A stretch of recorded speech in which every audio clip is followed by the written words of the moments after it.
plus the people that we have in this room. So a lot of people are really interested in this project. So we're going to do our best tonight to give you all the details about what's going on. And we're here to listen, right? So we're here to hear what you have to say. All points of view are welcome and will be respected. So I'm going to community agreement that we respect everybody's opinions on this, that we don't talk people down, that we let people finish their thoughts. And also, I'm going to ask that we're going to pass the mic around, so if you have a question, you'll get the mic. But respect the mic. I always like to tell people a minute talking is forever. So I'm going to do a quick example of 10 seconds, and you guys can see how long that feels.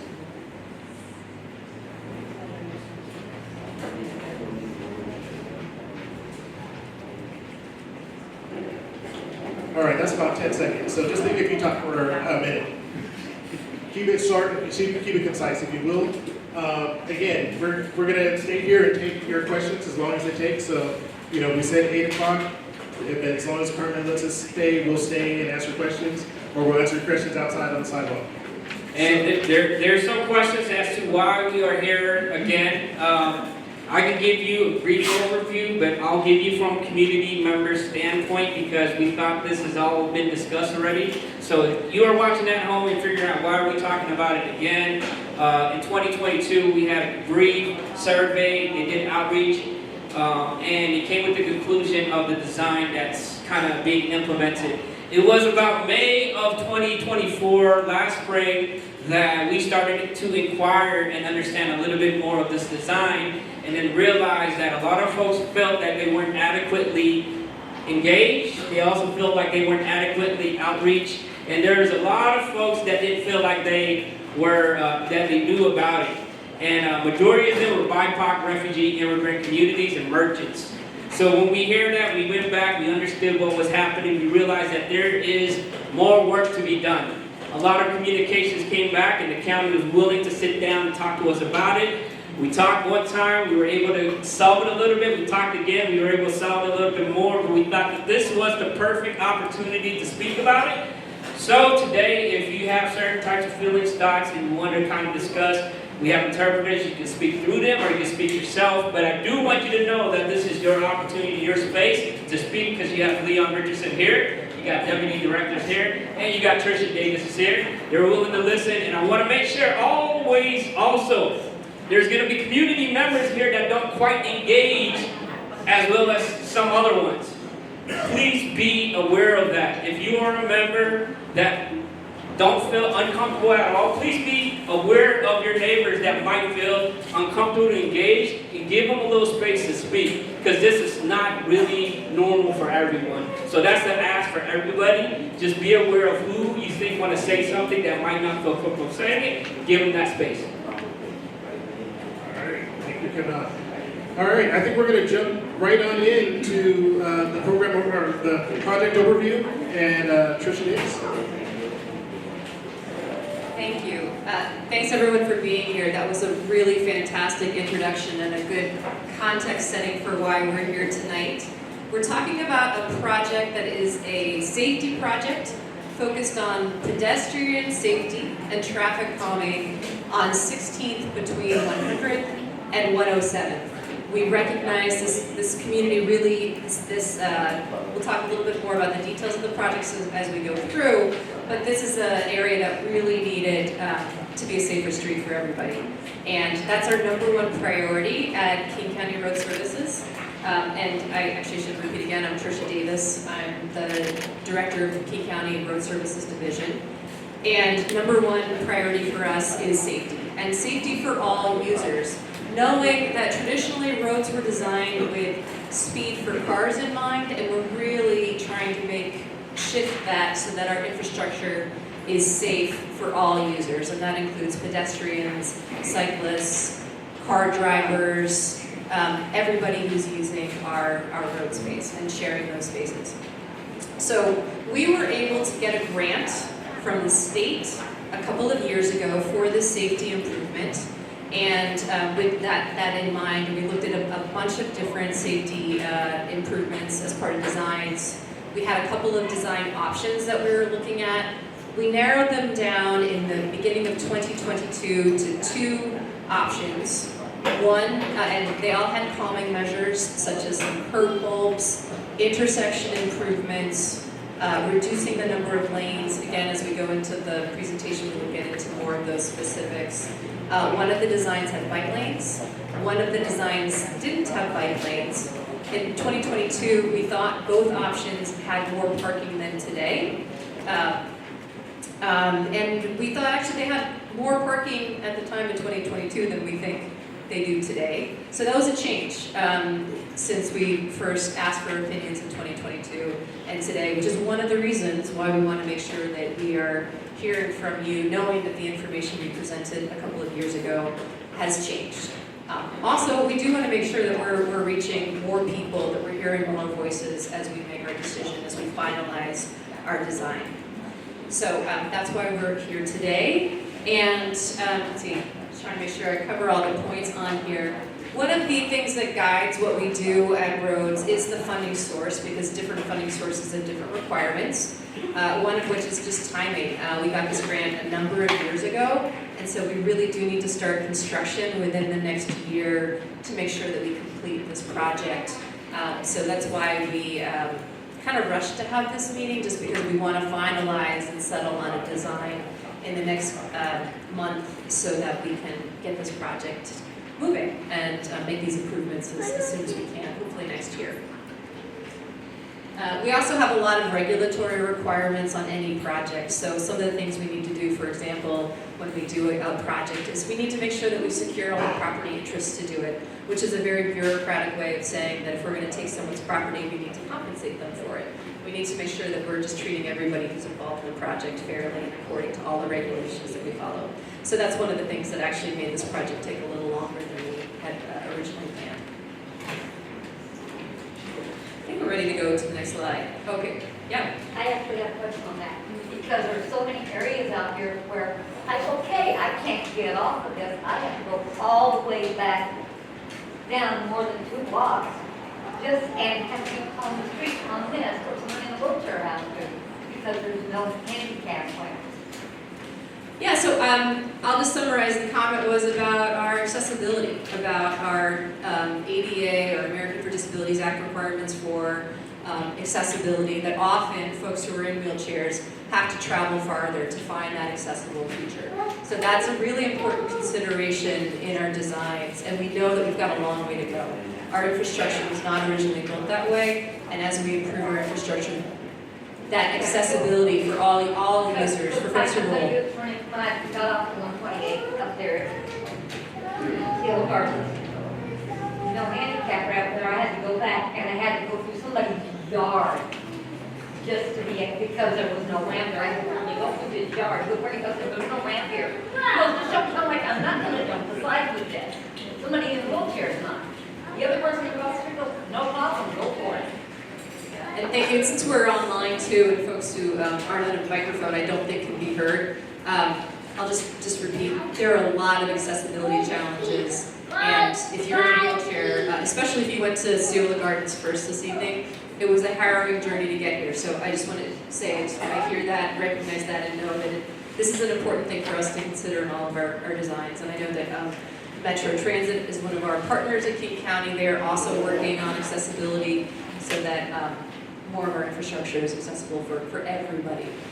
And you're being hard, it's getting hard to hear you. Okay, thank you. I'll try to be better about the microphone. Thanks. And I think we also did mention we're going to try. Oh, thank you. I also need to pause more. I appreciate all these helpful reminders. I actually think with that, I'm going to turn things over to Wally. Wally is our traffic engineer, and but before I do that, I do want to just note, we have a lot of experts, Wally being one of them, who knows all of the data around design choices. He's incredibly valuable. We really respect those opinions. We also need to know your lived experience in the community, so that's why, again, I just want to say thank you for showing up, thank you for sharing your voices, because we can do the research and have the best practices on the paper. We need to marry that with your lived experience here as you're sharing. So just want to say again, thanks, and I'll turn things over to Wally to talk more about the specifics of the design. Thanks, Tricia. And if I start pulling the microphone away from my mouth or anything like that, just give me a thumbs up to talk louder. Oftentimes I'm accused of my voice doesn't clear. There we go, thank you. Okay, so project overview. As Tricia said, a lot of these projects, even though there's a lot of data, there's a lot of guidelines, there's a lot of things we follow, every project's unique. They've all got their nuances, they've got different communities. They, it's like that, better? Yes. Okay. So they've all got their nuances, so we need to each look at each one of these projects and go from there. And getting community feedback is part of that process. So as far as this project is concerned, Pull it away from your mouth a little bit, you're muffling. okay, sorry.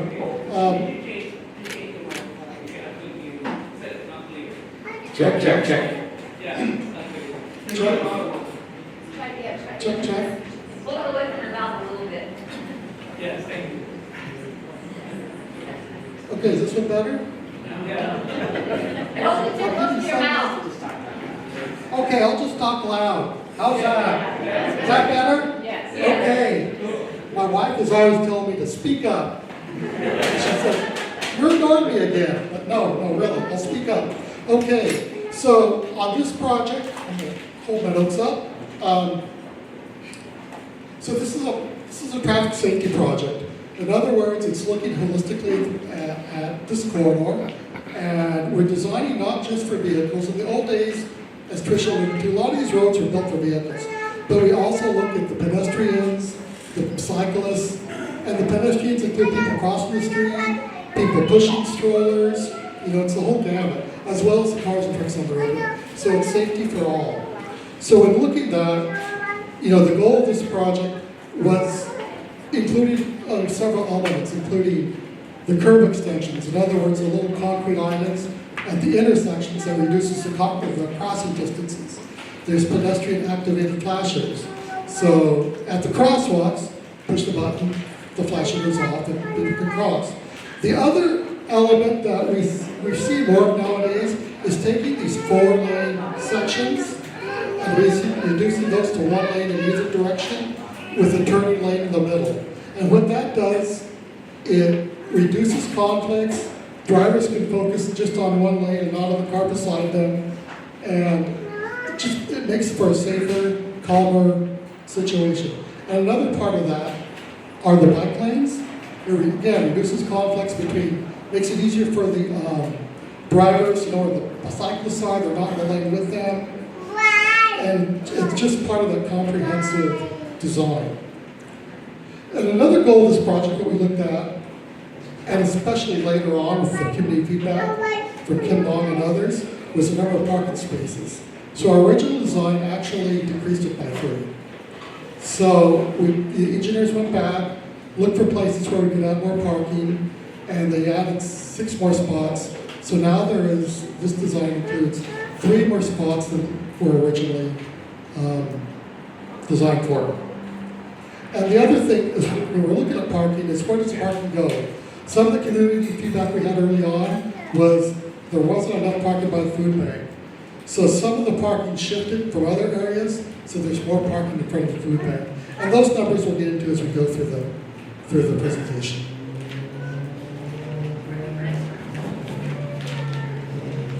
So why is this project needed?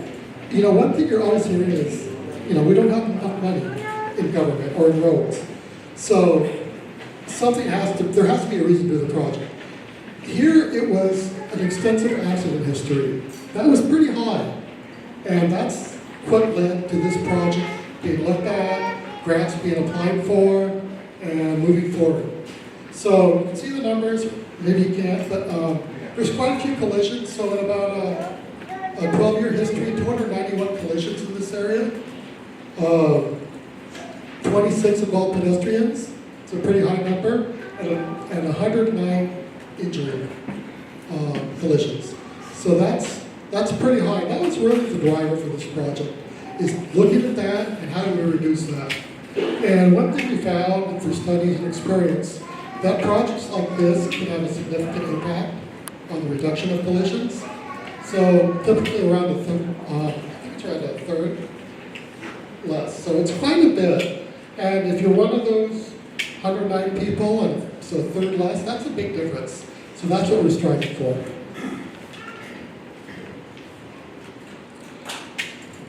So this is the existing roadway condition. I think probably most of you are familiar with this. Got 2 lanes in either direction, sidewalk and a center turn lane. And there was approximately 43 parking spots today. Just turn around and look at this. So this is the configuration including bike lane. Whoops, please cut that. Okay, here's the configuration including bike lanes. So you can see the bike lanes, you can see the buffers between the cars, the car lane and the bike lane. So if someone swings the door open, you know, the cyclist is safe, and the car door is safe. And then you've got the one lane in either direction, you got some parking in some spots, and you got the center turn lane. I think I've covered that. Does anybody have any questions? So does anyone have any questions on this configuration? All right, I see. I can actually talk really loud, is All that right, okay? do it. Also, I've done translations, so I'll talk slow. Why was the bike lane put there instead of next to the sidewalk? That's a good question. Oh, God, I didn't even know that. So when we're doing, we're showing you the kind of the last couple of options we got to. But during that process, we did look at that, as well as other parking configurations, and we get into that a little farther into the presentation. And there's transition reasons for the cars going from the street, behind the cars, going down this lane with the pedestrians. It adds additional conflicts, and there's trade-offs in where you put it. And you still have this door swinging open if the cars are, or if the bike lane's on the curb, so that doesn't change. And it makes less transitions for the bikes. So as they're coming down the street, if they're in the travel lane, if there isn't a bike lane, then they just come over into the protected area.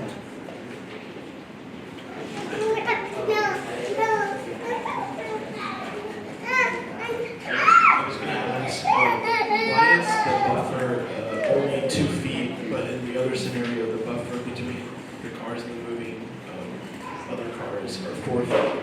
Because I've heard that if people open the door, that could cause like a dooring accident for bicyclists, if it's like less than 4 feet.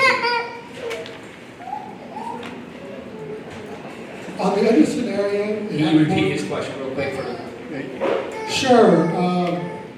The question was, in this scenario, the buffer's 2 feet. The other scenario, without the bike lanes, it's 4. So why the difference? So basically, with this configuration, there wasn't as much room. So 2 feet meets the standard. So that's what we have here. But in the other scenario, since we have room, let's take advantage of that room in the parking. But is that safe for bicyclists? Safety's a matter of degree.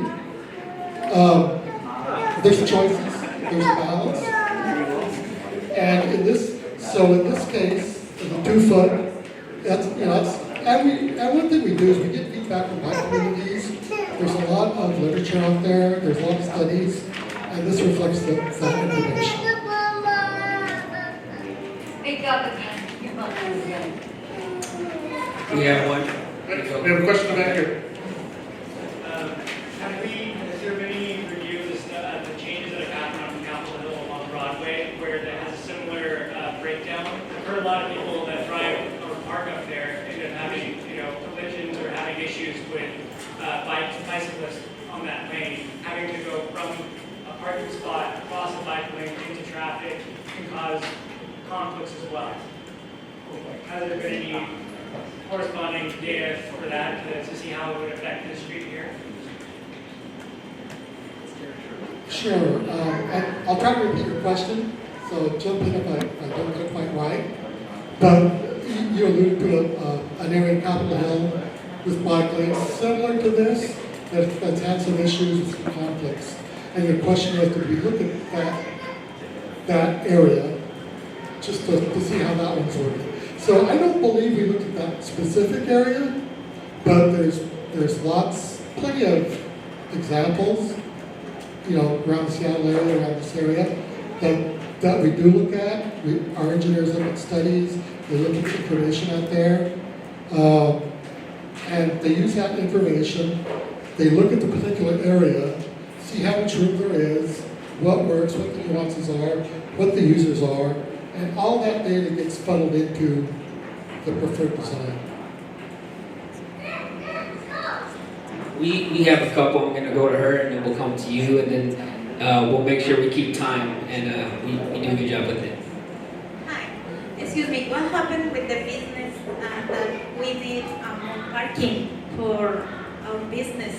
I have a small business, and sometimes my customers come and say, oh, I come last week and I don't found parking, and I go. If you reduce the, I'm sorry, my English is not very well, but I'm trying. If you reduce the parking, maybe we can lose our business, because my business is a small business and I need the parking. So what happened with that? Yeah, that's a great question. So we do. Yes, I'll just speak to, so Wally is outlining the one design option that has bike lanes included, and then he's going to walk through a second design alternative that does not have bike lanes.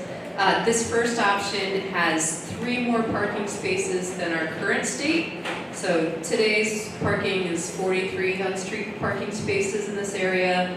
This bike lane option has 46 on-street parking options. The next option that he's going to show us has more parkings than today. It has 67 on-street parking spaces, and it doesn't have bike lanes. And when we sent out a survey to residents in the area, which is still open, and we'll show you a QR code at the end, so there's still an opportunity to take that survey, to hear from folks, because we know parking is really important for business owners and customers. So we're trying to gauge from you all, you know, which option is a preferred option, knowing that they both have safety features, but there are differences in one that has more parking than the other, and one has the bike lane. So that's kind of how we're going to wrap things up today, is talk about that information. But thank you, because we've heard from other business owners as well, and your voice is important about how parking is meaningful to your business. And if you need a follow-up question after you see the next slide, we can definitely do that. David, I think she had a question, and we're going to keep moving to the next slide after that. We'll do one that way, and we'll do one this way, and then we'll continue it on, because I think we have like 10 more slides, and we want to make sure we get through everything. We also have some questions online. Okay. So just whenever is the Q&A portion. Okay. I wanted to just clarify a couple things. You said this is a state grant, but what I've read is this is a federally funded project. Is that correct? Yeah, So it's not state. No, it's not state, it's a federal grant. Thank you. I also wanted to clarify, in all of the detail I've seen, the sidewalk widths are not changing whatsoever. Is that correct? That's correct. Okay, so when you talk about pedestrian safety, but you're not changing the sidewalks. I just want everyone to hear that. I also want to know if you guys have done actual observation and boots on the ground to observe the number of pedestrians and or bicyclists. What I've noticed lately is, since the new metro line has gone in on 15th, is most people that are pedestrians or bicyclists are traversing 15th from the library to 98th before they go into the business district of White Center. So I want to know what observation or studies have been done. Because that metro change has really really change things a lot. Finally, I want to know what the outcomes have been for the change similar to this on 35th Avenue through West Seattle, as well as Ambon, because I drive Ambon every day and it is atrocious. It has turned into a parade of cars, and now people are using other arterials that are involved with more residents and more pedestrians. It's pushing people onto 4th Avenue Southwest, pushes people onto 17, and that to me seems like it's a way too high of risk for reward. This is a 4-block roadway that I think is fantastic and provides, I mean, it's mostly businesses and commercial. So I personally don't, it feels like a federal money grab, which is misguided in my opinion, but that's just my opinion. Thank you. Thank you very much. And we have one more this way. We got some love back here. Thank you. All right. Hey, so we're going to keep moving after this question.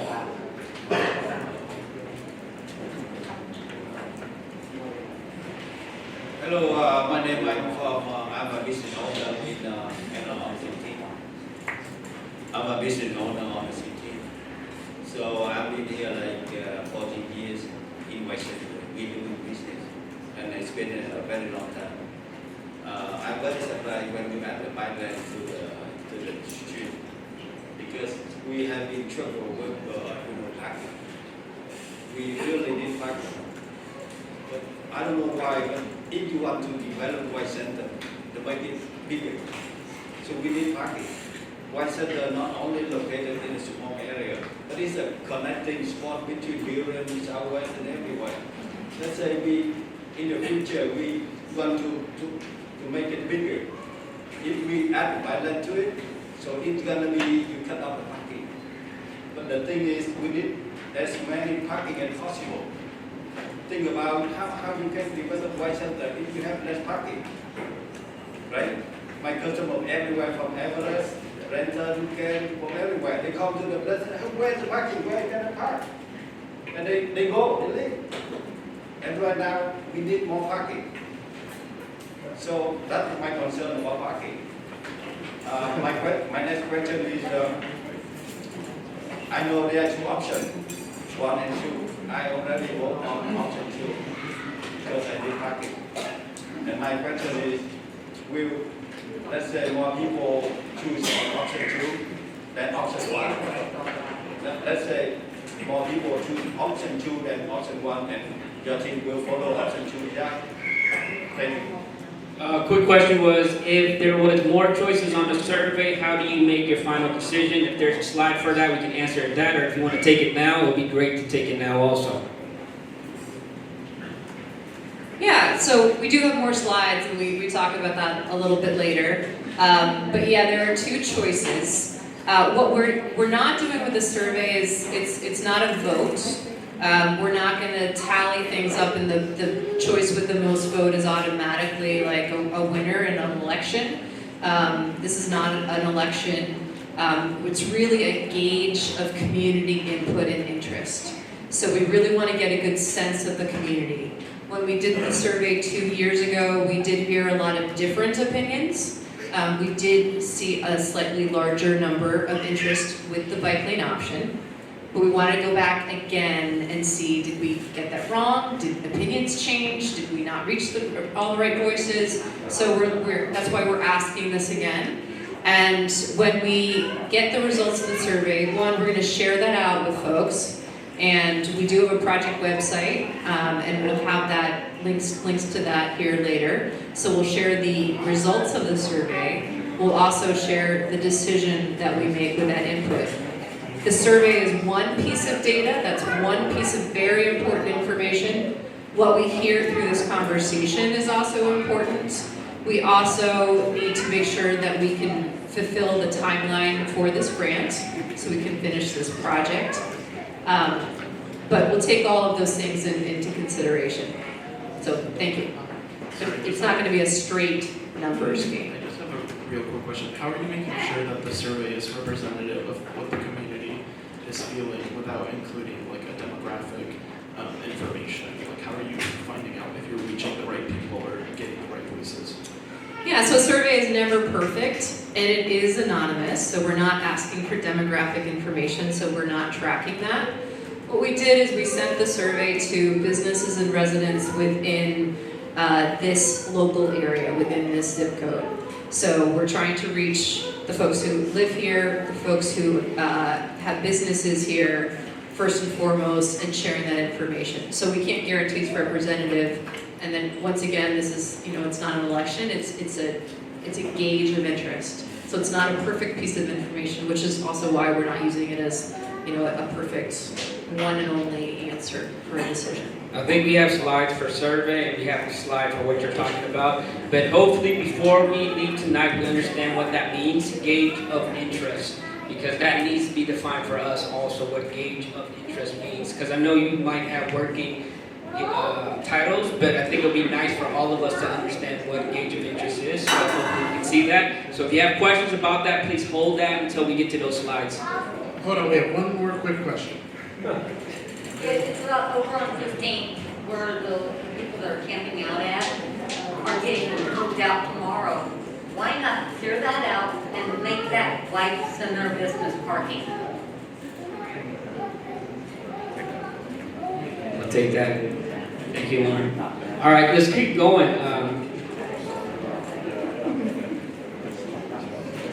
Okay, this next slide, there's a lot of numbers here, so I won't go through it all, but basically this shows where the parking is where it is now, what it's going to be. So for example, between 100th and 102nd, existing today, there's 4 parking spots, and with this parking option, there'll be 4 parking spots. Here in front of the food bank on the street, existing today is 8 parking spots, and there's going to be 18. And you see in other areas where there's existing 6, and then there's going to be 0 between 102nd and 104th. So that's how this slide works. I won't go through all those numbers individually, but that's just to give folks a representation on the change of parking locations. So does this make sense to folks? Is any? Okay. So one other example, like this space. Currently there's 0 here. Now there's going to be 5 with this configuration. Okay, next slide. Okay, now we're going to go into the slide with the no bike lanes. So you see, here's that 4-foot buffer. You pointed out.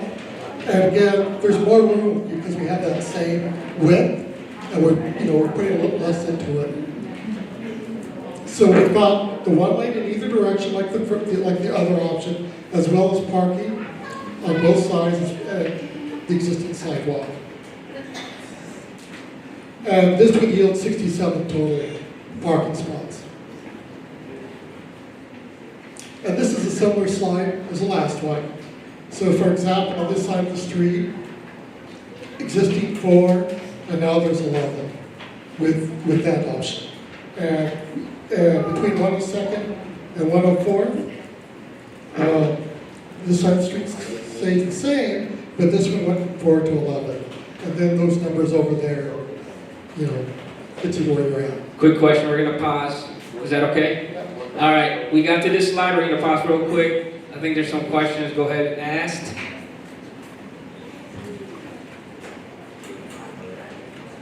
So there's a lot of focus so far about the on-street parking lot spaces. Do you happen to know how many off-street parking spaces there are in this 4-block corridor? I don't have that number on it. I know we've looked at it. There's more than 700. Right, the south end has quite a few more parking spots, or off-street parking on the north. Right. There's about 200 parking spots per block, just on 16th, on the adjacent businesses, not counting 15th, 17th, and the surrounding residential areas. So it seems like there's a lot of discussion and a lot of haranguing about a few parking spaces when it doesn't actually change the amount of parking available in this corridor at all. That's a question, I think you answered it. Anybody else? Hello, I own a bike shop on your end, and I got people of all colors and creeds riding bikes to my shop, and I fix them. I rode my bike up and down the street today. There wasn't a single car parked on the west side on the street. And every single business has off-street parking. And most of the businesses on this side, on the east side, have off-street parking also. So my suggestion would be to just have as much parking as you can on the east side of the street, because there's about 5 businesses on the east side of the street that don't have any off-street parking. And every single business on the west side has off-street parking. More pedestrian crossings would be good, so that when people park on the east side, they can walk safely over to the west side and do the business. Bike lanes are good for everybody. It's been proven over and over again that the more facilities you have for bikes, the more business happens. We live in a pretty car-centric culture, so people don't always see that, but when you put in infrastructure for bikes, everybody benefits, and the more people that bike, this has been proven over and over again too, in every country in the world, the more people that ride bikes, the fewer wrecks there are for everybody, cars included. So people riding bikes make the whole world safer for everybody.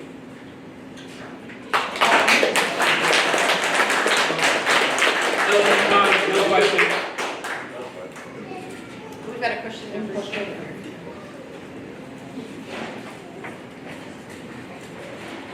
Just wanted to find out which of these 2 options, if you have the data on it, actually slows down traffic more? Which one slows down traffic more? The option with bike lanes slows the traffic down more.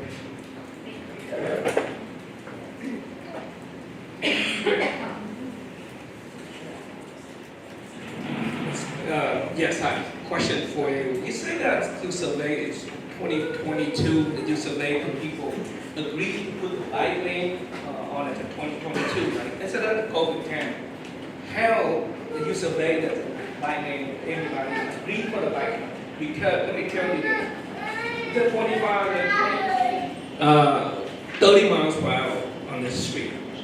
Okay, you just got too many accidents happening. Yes, because you don't have a traffic light. And the people cross border, you need a traffic light.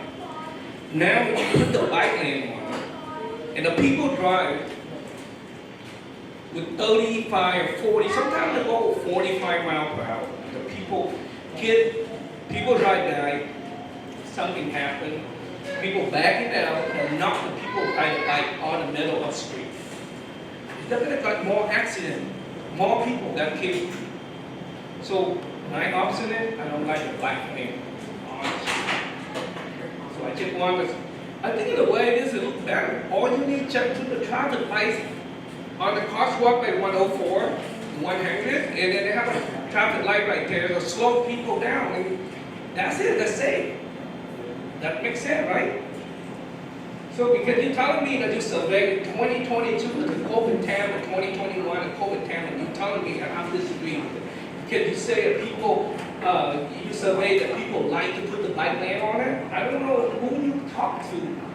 Nobody come up with me and telling me around saying that you guys, and survey that bike lane, put on the bike lane right there. It's so dangerous, I'm telling you. I've been in business more than 25 years. 1 year, I don't see even 2 or 3 bike people go on the street. If nobody bike on this road, they're gonna go in the park, they go to buy a different area, not on the main street. You put the bike lane in here, it's so dangerous. Believe me, if you agree to put the bike lane right there, sooner or later, a lot of people got killed because it's so dangerous.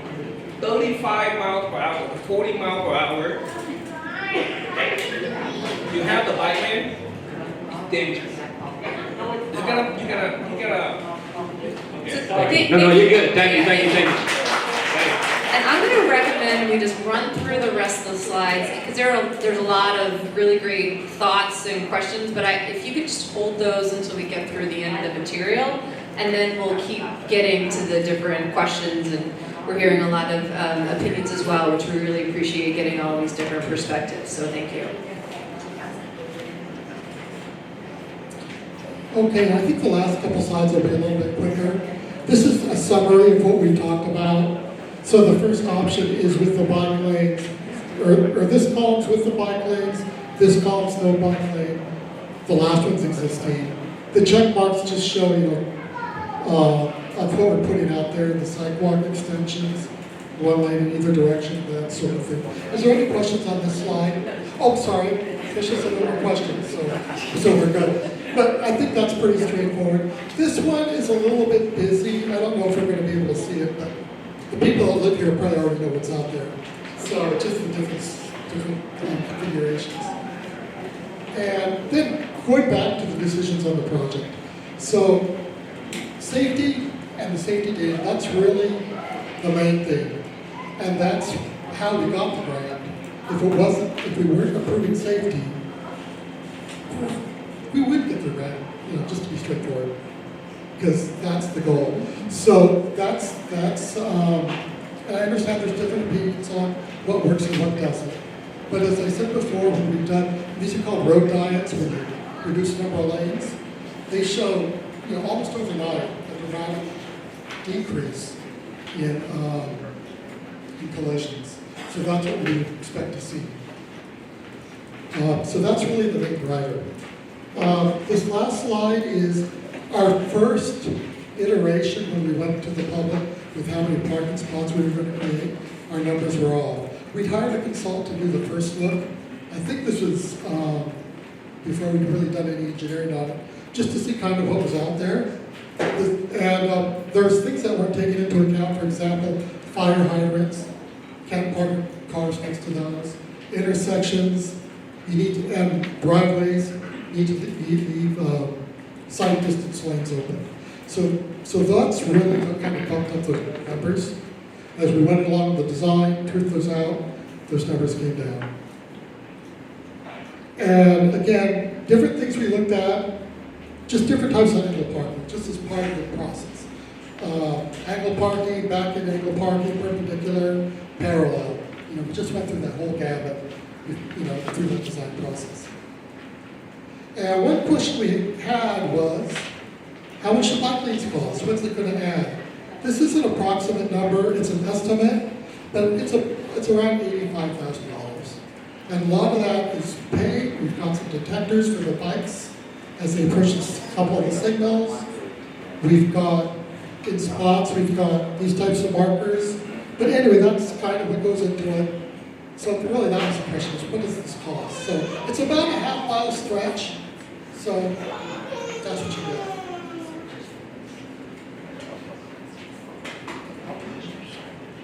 So can you hear me? All right, so I was asked to talk a little bit about the outreach we did back in 2022, which is kind of important, but not really that important because we're here now and we're engaging now.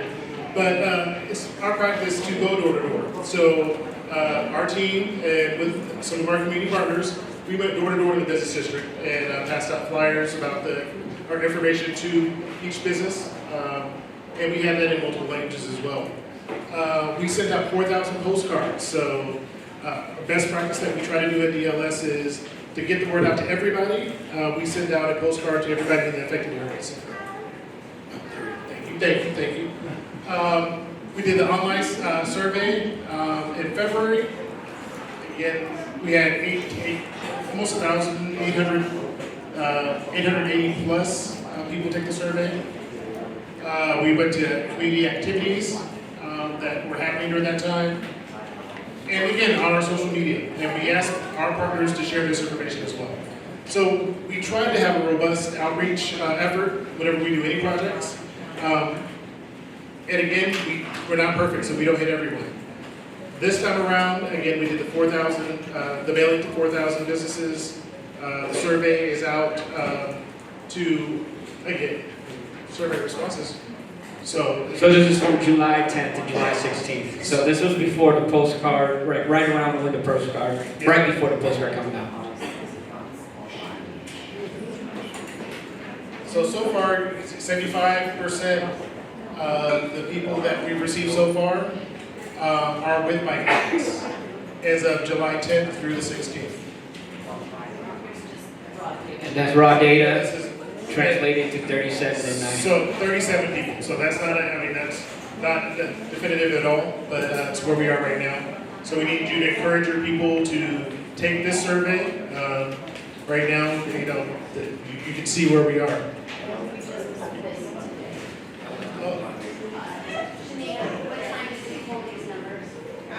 This morning around 10. All right, so 10 a.m. this morning, here are the numbers. 31% no bike lanes, 39% with bike lanes, 29% with bike lanes, 31 no bike lanes, and then 36.9 no answer. Do we have an explanation of no answer, because there's only two options?